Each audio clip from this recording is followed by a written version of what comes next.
स्वागत है आपका इंडिया डेली के डिजिटल प्लेटफॉर्म पर। मैं हूं आपके साथ विवेक शांडिल्य और आज हम बात करेंगे बांग्लादेश के मुद्दे पर। बांग्लादेश में जिस तरह से जेएमबी यानी कि जमातुल मुजाहिदीन बांग्लादेश के कट्टरपंथी सड़कों पर उतरे हुए हैं। 10,000 से ज्यादा कट्टरपंथी सड़क पर इस वक्त उत्पात मचा रहे हैं और हिंदुओं का सर कलम करने की धमकी दे रहे हैं। इस वक्त हमारे साथ सोशल एक्टिविस्ट नाजिया एलआईजी जुड़ी हुई हैं और सोशल मीडिया पर काफ़ी चर्चा में रहती हैं, हेडलाइंस में रहती हैं। नाजिया, बहुत बहुत स्वागत है आपका इंडिया डेली के डिजिटल प्लेटफॉर्म पर। नमस्कार मैम। सबसे पहला सवाल मेरा जो आपसे है कि बांग्लादेश की स्थिति को कैसे आंकते हैं आप? वहाँ पर 1 करोड़ 31 लाख की आबादी हिंदुओं की, जो टोटल पॉपुलेशन का 7% है, लेकिन इतनी बड़ी आबादी होने के बावजूद वो माइनॉरिटी में है और अभी उनके ऊपर डायरेक्ट अटैक किया जा रहा है, सीधे हमले हो रहे हैं। देखिए, ये जो मोहम्मद यूनुस साहब जो फेक एंड फैब्रिकेट वजीर आजम बन करके बैठे हैं, क्योंकि शेख हसीना का कोई रेजिग्नेशन लेटर ना यूएन को मिला है ना इंटरनेशनल कोर्ट को मिला है, क्योंकि शेख हसीना की पार्टी के जो मेयर हैं उन्होंने इंटरनेशनल कोर्ट में जब जाकर के अपील किया है और शेख हसीना का रेजिग्नेशन लेटर मांगा जा रहा है, तो शेख हसीना का कोई लेटर हेड है ही नहीं रेजिग्नेशन। तो ये जो fake and fabricate Muhammad Yunus साहब जो बन करके बैठे, ये एक्चुअली में कोई संवैधानिक लोग नहीं है, ये सारे टेररिज्म ऑर्गेनाइजेशन के दलाल हैं। और इससे पहले भी बैरक ओबामा को जिताने के लिए मोहम्मद यूनुस ने, और वो एक नोबेल प्राइज लेने के लिए मोहम्मद यूनुस ने एक टेररिस्ट हरकत पहले भी दिखाया हुआ है।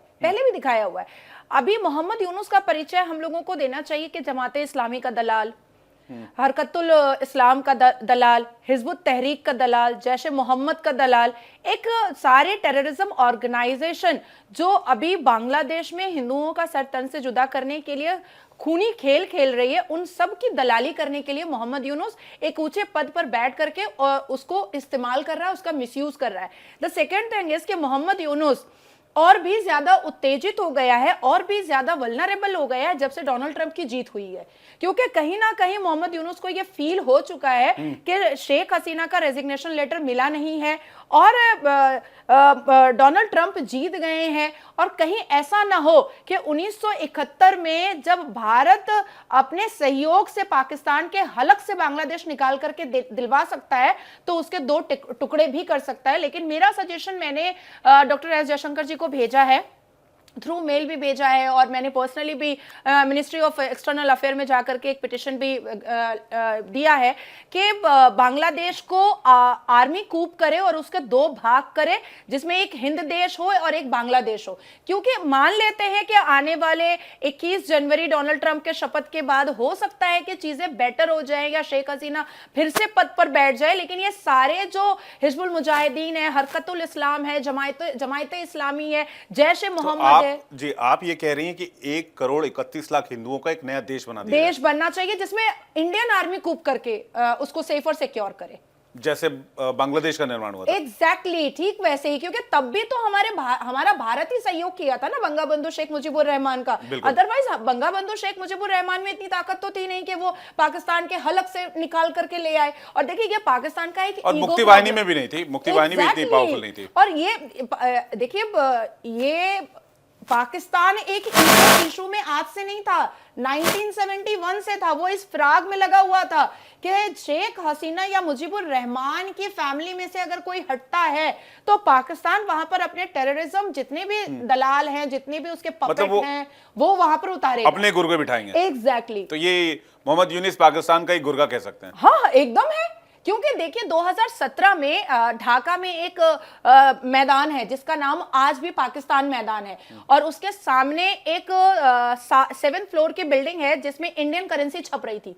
2017 की बात है, और जितने लोग शेख हसीना के नेतृत्व में अरेस्ट हुए थे वो सारे के सारे पाकिस्तानी थे, सारे के सारे। तो वो इंडियन करेंसी क्यों छाप रहे थे? और उसके बाद फिर हमने उत्तर प्रदेश में भी देखा कि एक मदरसे के अंदर इंडियन करेंसी छप रही थी 100 रुपए की। तो ये कनेक्शन कहीं ना कहीं मैच करता है। पाकिस्तान के कई जो पपेट्स हैं, पाकिस्तान के कई जो स्लीपर सेल है, वो हमारे भारत में भी घुसे हुए हैं। और डरना इसलिए भी भारत को चाहिए क्योंकि ऑलमोस्ट कई करोड़ से ऊपर बांग्लादेशी घुसपैठिया, और वो भी मुस्लिम, वो हमारे भारत में एंटर कर चुके हैं, और एनआरसी की भी भारत को इमीडिएट जरूरत है। आपने मोहम्मद यूनुस की बातचीत की। मोहम्मद यूनुस नोबेल प्राइज विजेता हैं। नोबेल पुरस्कार शांति के लिए, रिसर्च के लिए, मानव उत्थान के लिए दिया जाता है। तो एक तो नोबेल प्राइज को लेकर क्वेश्चन है। दूसरा सवाल ये कि जेएमबी की बात में कर रहा था, जमातुल दावा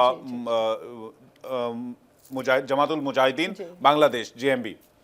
तो जमातुल मुजाहिदीन का जो कॉन्सेप्ट है वहां पर शरिया लाने का है कि बांग्लादेश को इस्लामिक राष्ट्र बनाया जाए, यहाँ पर प्योर शरिया कानून इम्पोज किया जाए, जैसा कि अफगानिस्तान में जब तालिबान राज शुरू हुआ तब हमें देखने को मिला। तो भारत के लिहाज से ये कितना डेंजरस है? भारत के बॉर्डर पर क्या एक और पाकिस्तान बनता हुआ हम देख रहे हैं? हालांकि वो 1971 से पहले पाकिस्तान ही था। देखिए, मैंने ये बात अक्टूबर में ही कह दिया था कि ये भारत के लिए बहुत ही डेंजरस है और भारत को अभी भी कम से कम बहुत एक्टिवली इसमें इंटरवीन करने की जरूरत है, क्योंकि जिस हिसाब से वहां पर टेररिज्म ऑर्गेनाइजेशन वर्क कर रहा है। और हमने बीच में देखा था, आई थिंक 21 दिन पहले, वही जो स्टूडेंट प्रोटेस्ट बोल करके दोबारा फिर उतरे थे मैदान में वहां के बांग्लादेश के राष्ट्रपति को रिजाइन करवाने के लिए, और जैसे शेख हसीना को उन्होंने भागने पर मजबूर किया, वैसे ही उनको भी वहां से रफा दफा करने के लिए। और जैसे ही राष्ट्रपति वहां से भागेंगे या रिजाइन करेंगे, वहां पर शरिया लॉ इंप्लीमेंट हो जाएगा। और देखिए, जाकिर नायक ने भी पाकिस्तान जब वो विजिट किया था तो वहां पर बैठ करके कहा था कि अब जो बांग्लादेश में हो रहा है वो बिल्कुल सही हो रहा है, फैक्ट हो रहा है और शरिया के हिसाब से हो रहा है। तो शरिया जैसे ही वहां पर इंप्लीमेंट होगा, वैसे ही सरतन से जुदा is very normal, very normal. जी, मैं आपको एक खबर पढ़ के सुनाता हूं। जी।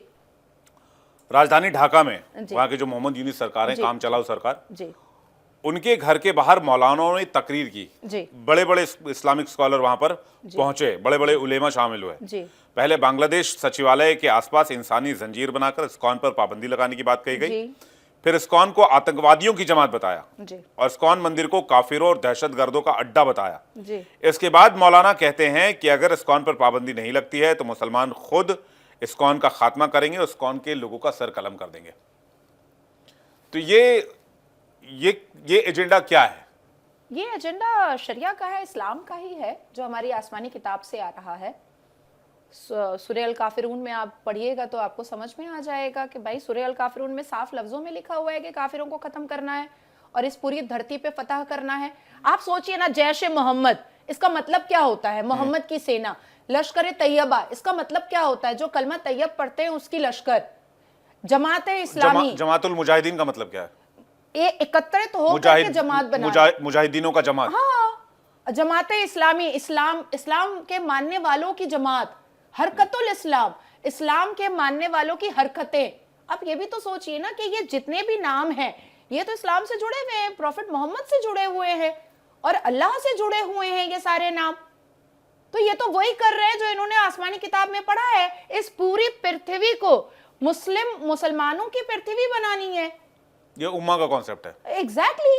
और ये सिर्फ ऐसा नहीं है कि ये सिर्फ शरिया में लिखा हुआ है, ये हमारे अल कुरान में खुद लिखा हुआ है, बिल्कुल लिखा हुआ है। सूरह अल काफिरून उठा करके पढ़े, सूरह अल अनफल उठा करके पढ़े कि कैसे लूटना है, मारना है, काटना है, खत्म करना है। यहां तक कि कई आयतों में यहां तक लिखा हुआ है कि अगर आपके सामने कोई काफिर आ जाए तो आप उसको ऐसे सिंपल मत मारो, आप उनको डुबाओ, उनको उनकी चमड़ियां उधेड़ो, उनको गर्म पानी में उनको डालो और उसके बाद फिर उसको मृत्यु दंड दो। अब उस प्रोसेस में अगर वो इस्लाम कबूल कर लेता है तो मतलब वो सूरह तौबा में आ जाता है कि अगर वो इस्लाम कबूल कर लेता है तो अल्लाह बहुत बड़ा है, उसको बख्शने वाला। और अगर तब भी वो इस्लाम बांग्लादेश में भी तो शायद कुछ यही खबरें मिल रही हैं कि सबको कहा जा रहा है कि आप इस्लाम कबूल कर लो, ऑब्वियसली। वरना आप सोचो ना कि प्रोफेसर जो वहां के हैं उनको या तो आप रिजाइन करो या तो इस्लाम कबूल करो। वहां पर जितने 2 फुट या 3 फुट या मौलाना है वो क्या कह रहे हैं कि आईएएस की सीट पर वो बैठेगा जो ला इलाहा इल्लल्लाह मुहम्मदुर रसूलुल्लाह पढ़ना जानता होगा, आईपीएस के चेयर पर वो बैठेगा जो अशहदु अल्ला इलाहा इल्लल्लाह व अशहदु अन्ना मुहम्मदन अब्दुहु व रसूलुहु पढ़ना जानता होगा।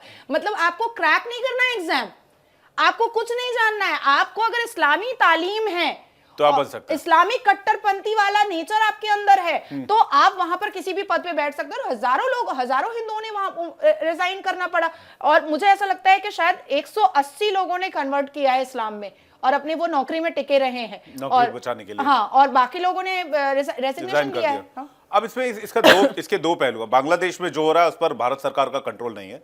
भारत सरकार डिप्लोमेटिक चैनल से प्रेशर बना सकती है या दूसरे तरकीब अपना सकती है। इससे दूसरा पहलू आप ये देखेंगे कि जब गाजा पर हमला हुआ, इजराइल ने किया, जब हमास ने इजराइल पर अटैक किया तो उसके खिलाफ इस देश में कोई आवाज नहीं उठी। लेकिन जब इजराइल ने रिटेलिएट किया, बेशक हमारा एज अ कंट्री, हमारा एज अ देश ये मानना रहा है कि हम युद्ध का नहीं बुद्ध की बात करते हैं, लेकिन इसमें वाइस वर्सा कैसे हुआ कि भाई एक सांसद साहब हैं, बड़ी पार्टी के चीफ हैं ओवैसी साहब, वो जय फिलिस्तीन का नारा लगाते हैं ओथ लेते समय। कई नेता बात करते हैं कि भाई फिलिस्तीन को हमने एज अ कंट्री मान्यता दी, उसकी हम बात क्यों नहीं करते, हमने जंग क्यों नहीं रुकवाई, हमने सपोर्ट क्यों नहीं किया। फिलिस्तीन के समर्थन में कई यूनिवर्सिटी कैंपसेस में मार्च निकाले जाते हैं, कैंडल मार्च निकाले जाते हैं। लेकिन वही चीज जब माइनॉरिटी हिंदुओं को निशाना बनाया जाता है, बांग्लादेश में तो नहीं होती। रईसी में बस पर अटैक किया जाता है, जम्मू के रईसी में बस पर अटैक किया जाता है तो श्रद्धालुओं की मौत होती है, तो उस पर नहीं होता है। तो जब हिंदू किसी देश में माइनॉरिटी हैं, उनको टारगेट किया जाता है, तब इस देश में कोई नहीं बोलता। हालांकि आज की तारीख में सब ये कह रहे हैं कि भाई सरकार, केंद्र सरकार, मोदी सरकार कुछ करे, लेकिन उसको कंडेम क्यों कोई नहीं कर रहा है, आलोचना कोई नहीं कर रहा है। जो हो रहा है गलत हो रहा है। कुछ एक पार्टियां कर रही हैं, लेकिन एक मौलानाओं की बड़ी जमात है, उनमें से भी कुछ है जो कर रहे हैं, लेकिन खुलकर कोई कुछ नहीं कह रहा कि भाई ये जो हो रहा है ये गलत हो रहा है और ये धर्म के खिलाफ है, ये जो कर रहे हैं वो अधर्म कर रहे हैं, अधार्मिक कर रहे हैं। देखिए, सबसे पहले मैं आपको बताऊं कि असदुद्दीन अवैसी जो है वो रजाकार फौज का आखिरी चश्मा चिराग है। इससे तो कोई डिनाई नहीं कर सकता है। उसकी पार्टी जो है वो रजाकार की ही तो थी, मुस्लिम इत्तेहादुल मुस्लिमीन। वो तो बाद में जाकर के उसने ऑल इंडिया लगाया है, अभी हालिया में उसने ऑल इंडिया लगाया, अदरवाइज वो तो रजाकारों का ही था, मुस्लिम इत्तेहादुल मुस्लिमीन। और मुस्लिम इत्तेहादुल मुस्लिमीन का मतलब क्या होता है? मुसलमानों को के इत्तेहाद के लिए ये पार्टी बनी है, ठीक है। अब आता है तेरा मेरा रिश्ता क्या ला इलाहा। पिछले 77 साल में जो मुसलमान मस्जिद में रेप करता है, मजार के अंदर रेप करता है, इमामबाड़े के अंदर रेप करता है, या ऐसे रोज कहीं पर रेप कर देता है, तो क्या मुसलमानों का एक पूरा कम्युनिटी उतर के आता है कि हम इसको अब इस्लाम में नहीं रहने देंगे? नहीं आता है। अब मुसलमानों में हम देखते हैं कि कोई पार्लियामेंट में अटैक करने चला जाता है, कोई 93 सीरियल बॉम्ब ब्लास्ट कर देता है, कोई आतंकवादी हरकत करता है, कोई आतंकवादी एक्टिविटीज सिखाता है पीएफआई का बन करके। तो क्या हमारे देश के मुसलमान रोड पर उतरते हैं कि हम इनको मुसलमान नहीं मानते? नहीं बोलेंगे, क्योंकि ये जो कर रहे हैं ये इनकी आसमानी किताबी तो बोली है करने के लिए, और ये कैसे उनके खिलाफ कैसे जा सकते हैं? ये तो तेरा मेरा रिश्ता क्या ला इलाहा वाली बात है। कैसे जा सकते हैं उनके खिलाफ? एक बलात्कार जो इतनी घिनौना अपराध है, जब वो मुस्लिम करता है उसके खिलाफ नहीं बोलता है कोई मौलवी मुल्ला इतनी घिनौनी चीज के लिए, तो फिर इतने बड़े आतंकवादी गतिविधियों के लिए वो कैसे उसके खिलाफ बोल सकता है? आप सोचो कि तो इस देश में तो गंगा जमनी तहजीब की बात होती है। गंगा जमनी ईद में सेवैयां खाने हिंदू जाता है, मुस्लिम जो है वो कहते हैं कि भाई होली गले लगाकर होली के दिन अबीर खेलने, गुलाल खेलने के लिए जाते हैं। तो फिर वो जब एक हिंदू मुसीबत में है तो फिर वहां कोई कुछ क्यों नहीं बोलता? यार ये सब कुछ दिखावा है बस। नहीं, गंगा जमनी तहजीब इज अ काइंड ऑफ चूरन और कुछ नहीं है, जिसको सिर्फ और सिर्फ भारत के हिंदुओं को चटाया गया था। आप जिस मुसलमान के घर में जाकर के ईद में सवैयां खाकर आते हैं, आप जरा उनको प्रसाद खिला करके मुझे दिखा दीजिए, तो खिला कर दिखाइए आप मुझे, गंगा जल पिला कर दिखाइए आप मुझे। नहीं पिएगा। वो दिवाली की मिठाई आप पैक करके आप दुकान से भिजवा देते हैं, इसलिए वो लोग ठूस लेता है। लेकिन आप जो प्रसाद, जो चढ़ावा है, जो आपके भगवान की प्रतिमा से उठ करके आता है, और गंगा जल आप पिला के दिखा दीजिए तो मैं मान जाऊं। ये कोई गंगा जमनी तहजीब नहीं है, ये भारत के हिंदुओं को बेवकूफ बनाने की एक स्ट्रैटेजी थी। That's it.